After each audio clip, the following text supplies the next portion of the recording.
요한복음 11장 25절, 26절 말씀. 신약성경 제가 가진 성경으로는 166페이지에 있습니다.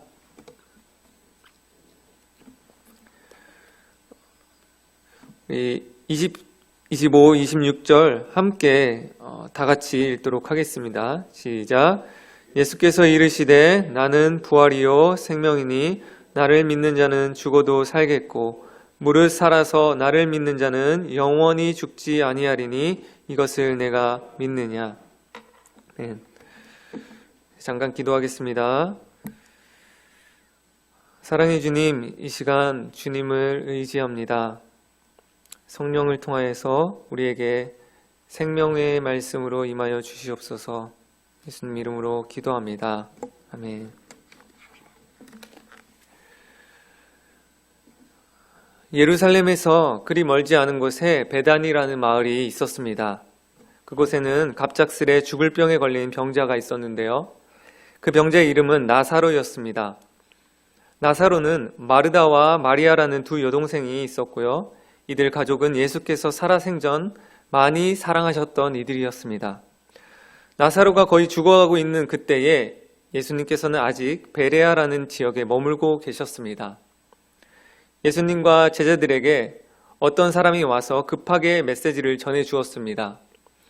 그 사람은 죽어가는 나사로의 누이들이 보낸 사람이었습니다. 주여 보시옵소서, 사랑하는 자가 병들었나이다. 이런 급박하고도 가슴 철렁이는 소식에도 불구하고 예수님께서는 이렇게 말씀하십니다. 이 병은 죽을 병이 아니라 하나님의 영광을 위한 것이다. 하나님의 아들이 이로 말미암아 영광을 받게 하려 함이다. 그리고는 얼른 사랑하는 그 가족을 향해 달려가시지 아니하시고 계시던 곳에 이틀을 더 머무십니다. 그렇게 이틀을 더 머무신 후에 예수님께서 베다니 마을에 도착하셨습니다. 상황은 좋지 않았습니다. 나사로는 이미 무덤에 있은 지 나흘이나 되었기 때문입니다. 장례를 치르고 있는 그 집에는 이미 많은 유대인들이 마르다와 마리아를 위문하러 와 있었습니다. 예수님께서 오셨다는 말을 들은 마르다는 슬픈 마음으로 예수님을 맞이하였습니다. 저희가 가끔 장례식에 가면 이런 장면을 보게 되는데요. 상을 당한 가족들이 위문하러 오는 손님들 중에 아주 친밀하고 또 사랑하는 분들을 보게 됩니다. 그때에는 애써 참고 있던 울음을 와락 터뜨리면서 서로 붙잡고 부둥켜 안고 우는 모습들을 보게 됩니다. 성경에는 표현되어 있지 않았지만 오빠 나사로의 죽음 앞에서 마르다와 예수님의 만남은 아마도 이러한 모습일 것이라 생각되어집니다. 이러한 마르다의 심정을 생각하면서 함께 읽었으면 좋겠는데요. 오늘 본문 11장 21절, 22절을 함께 읽겠습니다. 마르다가 예수께 여짜오되 주께서 여기 계셨더라면 내 오라비가 죽지 아니하였겠나이다. 그러나 나는 이제라도 주께서 무엇이든지 하나님께 구하시는 것을 하나님이 주실 줄 아나이다. 27절도 한번 같이 읽겠습니다. 이르되 주여 그러하외다. 주는 그리스도시요 세상에 오시는 하나님의 아들이신 줄 내가 믿나이다. 21절 말씀에서 마르다가 한 말들은 원망의 심정으로 말하는 것으로 보여지기도 하고요. 아니면 직접적인 원망까지는 아니더라도 깊은 아쉬움과 안타까운 심정을 예수님께 드러내고 있는 것을 알 수 있습니다. 그러면서도 22절에서 또 27절에서도 그 와중에도 예수님께 대해서는 아주 올바르고 정답적인 고백을 하고 있습니다. 우리는 여기서 이 마르다의 고백에 담겨진 의미를 살펴보기 원합니다. 또한 마르다와 같이 정답으로 말하는 예수님을 향한 고백들을 저희도 하는데요. 저희의 이런 고백들이 진정으로 어떤 의미를 담고 있는지 함께 생각해보는 시간이 되기를 원합니다. 우리가 신앙생활을 함에 있어서 중요하고 핵심적인 질문을 가지는 것은 참 중요합니다. 그와 함께 그러한 중요한 질문에 올바른 답을 가지고 있는 것도 매우 중요합니다. 예수님은 누구신가? 라는 질문은 우리 신앙에 있어서 가장 중요한 질문 중 하나일 것입니다. 이렇게 중요하고도 신앙의 핵심적인 질문에 있어서 복음서를 통틀어 가장 정확한 정답을 고백한 사람 2명이 있습니다. 우리가 잘 아는 시몬 베드로와 오늘 본문의 마르다입니다. 앞서 읽었듯이 마르다는 27절에서 주는 그리스도시요 세상에 오시는 하나님의 아들이신 줄 내가 믿나이다 라는 신앙 고백을 하였습니다. 저와 여러분들도 이 위대한 신앙 고백이 있을 줄로 믿습니다. 우리는 예수님께서 그리스도이신 것을 믿습니다. 우리는 예수님께서 하나님의 아들이신 것을 믿습니다. 이 신앙 고백은 그 자체만으로도 매우 중요합니다. 하지만 우리가 이 교리적인 정답을 아는 것과 그것을 고백하는 것을 넘어서 생각해 보아야 할 것들이 있습니다. 그것은요, 예수님께서 그리스도이시다, 하나님의 아들이다, 예수님께서 부활이요 생명이다 라는 객관적 사실이 과연 오늘, 현재, 지금 우리에게는 어떤 의미를 가지고 있습니까? 오늘 본문 이야기는 머나먼 과거의 이야기입니다. 하지만 마르다에게 있어서는 어떠한 시점이었죠? 현재의 시점이었습니다. 마르다의 오늘, 현재, 바로 지금 오빠 나사로의 죽음의 그 장소에서 마르다의 신앙 고백들은 마르다에게 있어서 어떤 의미를 가지고 있었을까요? 21절부터 시작되는 마르다와 예수님의 대화를 한번 주목해 보았으면 좋겠습니다. 22절에 주께서 무엇이든지 하나님께 구하시는 것을 하나님께서 주실 줄 아나이다 이렇게 고백했는데요. 무엇이든지, 마르다가 말한 그 무엇이든지는 구체적으로 문맥에서 어떤 것이었습니까? 나사로가 다시 살아나는 것이죠. 비록 나사로가 살아나는 것입니다. 언제요? 마르다는 이제라도라고 이야기하였습니다. 비록 나사로가 이미 죽은 지 나흘이나 되었지만 지금이라도라는 것입니다. 마르다는 이렇게 지금이라도 예수님께서 하나님께 기도하면 예수님의 기도에 응답하셔서 오빠가 살아날 것을 고백하고 있습니다. 그런데 마르다는 정말 진심으로 실제로 그 일이 일어날 것을 믿었나요? 예수님께서는 이 마르다의 이 무엇이든지라는 말의 의미를 구체적으로 아주 명확하게 콕 집어서 말씀하십니다. 내 오라비가 다시 살아나리라. 다시 질문을 드리겠습니다. 마르다는 정말 진심으로 실제로 그 일이 일어날 것을 믿었나요? 이어지는 마르다의 대답을 보면 우리는 마르다의 고백에 담겨져 있던 그녀가 진짜 믿었던 것이 무엇인지 알 수가 있습니다. 예수님의 말씀에 마르다의 대답이 무엇이었습니까? 24절 말씀에 마르다가 이르되 마지막 날 부활 때에는 다시 살아날 줄을 내가 아나이다. 무슨 말인가요? 예수님, 지금은 안 되고요. 마지막 날에는 그러할 것을 믿습니다. 오늘, 현재, 여기서는 그것은 있을 수 없는 일입니다. 그것은 먼 미래에는 가능합니다. 그것이 마지막 날 부활 때는 가능하겠지요. 마르다의 신앙에서 보여지고 있는 것이 무엇입니까? 그녀는 과거에 대해서 말합니다. 예수님이 여기 계셨었더라며. 미래에 대해 말합니다. 마지막 날 부활 때에는. 하지만 그의 신앙 고백 가운데는 현재는 빠져있는 것을 볼 수 있습니다. 지금, 현재 나의 삶에서 살아 역사하시는 주님, 지금, 현재 나의 삶에서 부활로, 생명으로 살아 역사하시는 주님. 오늘 문맥 전체에서 예수님은 확고한 의지를 가지고 계셨습니다. 내가 오늘 지금 이 나사로의 무덤 앞에서 나사로를 다시 살아나게 하겠다. 언제요? 바로 지금 여기서.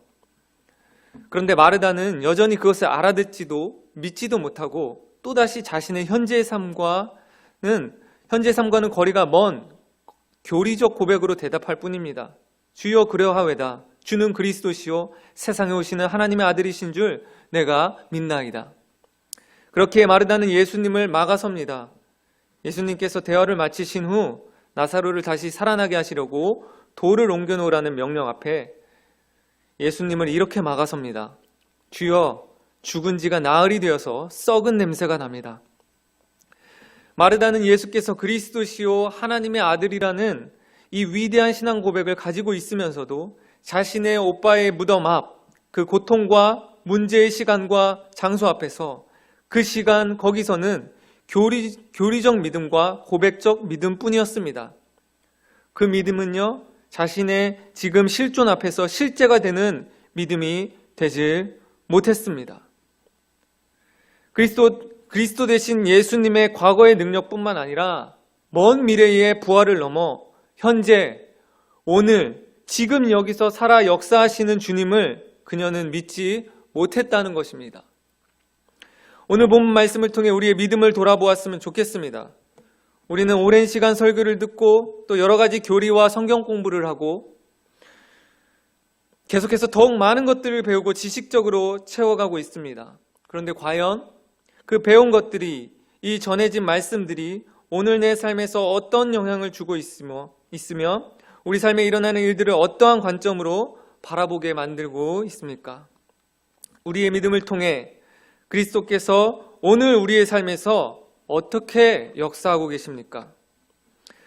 오늘 마르다처럼 그동안과 비교할 수 없는 큰 아픔의 문제 가운데 우리가 해결할 수 없는 큰 문제들과 좌절, 때로는 실패들에 있어서는 우리의 믿음이 아무런 영향을 못 미치고 있을 때가 있지는 않습니까? 말씀을 통해 돌아보아야 할 것입니다. 교리적 정답의 신앙 고백이 오늘 우리의 삶과 연결이 되어야 한다는 것입니다. 오늘 우리의 삶 가운데 살아 역사하시는 주님을 믿는 이 믿음이 있어야 할 것입니다. 나는 부활이요 생명이다 라는 이 말씀은 우리에게 이 믿음을 요구하시고 행하게 하시는 말씀인 줄로 믿습니다. 우리는 이렇게 오늘 우리 삶에서 역사하시는 주님을 믿어야 할 것입니다. 그렇다면 더욱 구체적으로 오늘 우리의 삶에서 주님께서 어떻게 살아 역사하실까요? 어떻게 부활이요 생명의 주님으로 우리를 만나고 계실까요? 예수님께서 언니 마르다와 대화를 나누신 후에 마리아를 부르십니다. 마리아가 예수님의 발 앞에 엎드려 울고 있습니다. 주께서 여기 계셨더라면 내 오라비는 죽지 아니하였겠나이다. 그러자 예수님께서 어떻게 하셨습니까? 33절부터 35절 말씀 같이 읽도록 하겠습니다. 33절 시작. 예수께서 그가 우는 것과 또 함께 온 유대인들이 우는 것을 보시고 심령에 비통히 여기시고 불쌍히 여기사 이르시되 그를 어디 두었느냐 이르되 주여 와서 보옵소서 하니 예수께서 눈물을 흘리시더라. 모든 것을 아시고 전능하신 예수님께서 눈물을 흘리셨습니다. 예수님께서는 왜 눈물을 흘리셨을까요? 예수님께서 눈물을 흘리신 이유에 대해 학자들마다 해석을 달리하는데요. 잠시 그 해석들을 소개해 드리려고 합니다. 첫 번째로는요, 예수님의 인간적인 면을 이야기하면서 사랑하는 사람들을 잃었을 때에 인간적으로 느끼는 슬픔과 아픔의 감정 때문이라고 이야기합니다. 두 번째로는요, 예수님께서 심령의 비통히 여기셨다는 표현에 주목하여 해석하는데요. 비통히 여기시며 원어의 뜻으로는 매우 분노하다, 노하여 흥분하다라는 뜻을 가지고 있다고 합니다. 그래서 예수님께서는 마르다와 마리아를 비롯하여서 거기에 있는 모든 사람들이 예수님의 부활의 능력이시오 나사로를 살릴 것에 대해 믿지 않는 불신앙에 대해서 비통히 여기시면서 노하시며 울으셨다는 것입니다. 저는 이 해석은 좀 아닌 것 같은데요. 마지막으로 세 번째 해석입니다. 저는 이 세 번째 해석에 주목하여 말씀드리려고 합니다. 그것은 예수님께서 눈물을 흘리셨던 것은 사랑하는 자 나사로의 죽음 앞에서, 그리고 시점으로는 십자가에 돌아가실 날이 아주 가까워진 그 시간, 예수님은 지금 인류 전체의 죄 그리고 그 결과로 주어지는 사망 앞에서의 비통함을 느끼시고 눈물을 흘리셨다는 것입니다. 이 죄와 죄의 결과인 사망은 첫 아담 때부터 인간을 매우 고통 가운데 살게 하였고 하나님과의 모든 사랑의 관계들을 망가뜨려 놓았습니다. 예수님께서는 너무나 사랑하셨던 이 나사로조차도 결국 죄의 결과인 사망 앞에 시체가 되어 무덤 속에서 썩은 냄새를 풍기며 잠들어 있습니다.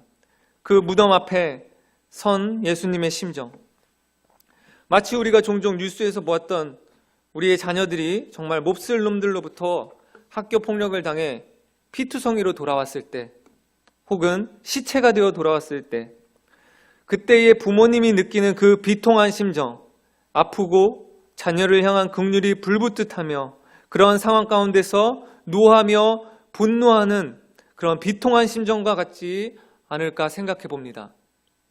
그 무덤 앞에서의 예수님은 비통함을 넘어 비장함과 결연함이 있으셨다고 생각합니다. 죄와 사망과 사탄의 모든 악한 것들을 내가 이제 끝장내버리리라. 어떻게 그것을 끝장내십니까? 그리스도의 십자가 죽음 그리고 부활. 내가 십자가 형벌을 다 받겠다. 그리고 부활함으로 너희 가운데 있는 이 모든 죄와 사망과 사탄의 권세들을 끊어내고 말겠다. 이제는 너희 가운데 부활과 생명, 영생으로 함께하고야 말겠다. 이것이 바로 나사로 앞에 선 예수님의 심정이라 생각합니다. 그렇게 예수님은 이 사건 이후로 십자가의 길을 비통함으로 결연하게 묵묵하게 걸어가십니다. 예수님의 죽음과 부활, 이것을 상징하는 것이 바로 오늘 나사로의 부활 사건인 것입니다. 실제로 아이러니하게 나사로의 이 부활 사건 때문에 예수님은 죽음을 향해 가시게 됩니다. 십자가 죽음을 향해 가시게 됩니다. 53절 말씀에 이날부터는 그들이 예수를 죽이려고 모의하느니라. 그리스도께서는 부활이십니다. 생명입니다. 라는 이 진술은 죄와 죄의 결과된 사망, 그리고 그 사탄의 모든 세력들을 끝장내버렸다는 것입니다. 그리고 이 사실은 주님께서 다시 오실 그날에 완전한 효력을 가지는 이야기일 뿐만 아니라 예수님의 십자가와 부활을 믿는, 이 복음을 믿는 오늘, 현재, 지금, 매일의 우리의 삶 가운데서도 구체적으로 살아 역사하시는 능력이 된다는 것을 믿으시기 바랍니다. 지금부터 영원까지 우리는 주님의 부활과 영생을 소유한 자들임을 믿으시길 바랍니다. 우리의 더럽고 추악한 죄들이 우리를 유혹하고 올가맬 때, 또한 인간의 연약함과 실패들이 우리를 깊은 좌절로 끌고 갈 때 우리는 회개해야 할 것이고, 이 회개의 중심에는 십자가와 부활이 있습니다. 우리는 이 예수님의 십자가와 부활을 믿음으로 다시 일어날 것입니다. 우리는 이 십자가와 부활을 믿음으로 죄를 이길 것입니다. 혹시라도 지금 이 순간 죄로 인해 신음하고 고통스러워하는 분들, 죄의 깊은 수렁에 빠져서 영적으로 더 이상 죽은 시체와 같이 거룩과 선과 의에 대해서 생명력 없이 살아가는 분들이 있을지 모르겠습니다. 또한 오늘 본문에서의 나사로의 죽음과도 같은 말로 설명할 수 없는 깊은 절망 가운데 있으신 분들이 있을지도 모르겠습니다. 하지만 오늘 본문을 통해 예수님께서 하시는 말씀을 우리가 들었으면 좋겠습니다. 나는 부활이요 생명이니 나를 믿는 자는 죽어도 살 것이다. 살아서 나를 믿는 자는 영원히 죽지 아니할 것이다. 이것을 내가 믿느냐? 예수님께서는 우리에게 이 믿음을 요구하고 계십니다. 우리는 이 믿음으로 죄와 죄의 결과를 이기신 부활 생명의 주님의 능력을 경험할 것입니다.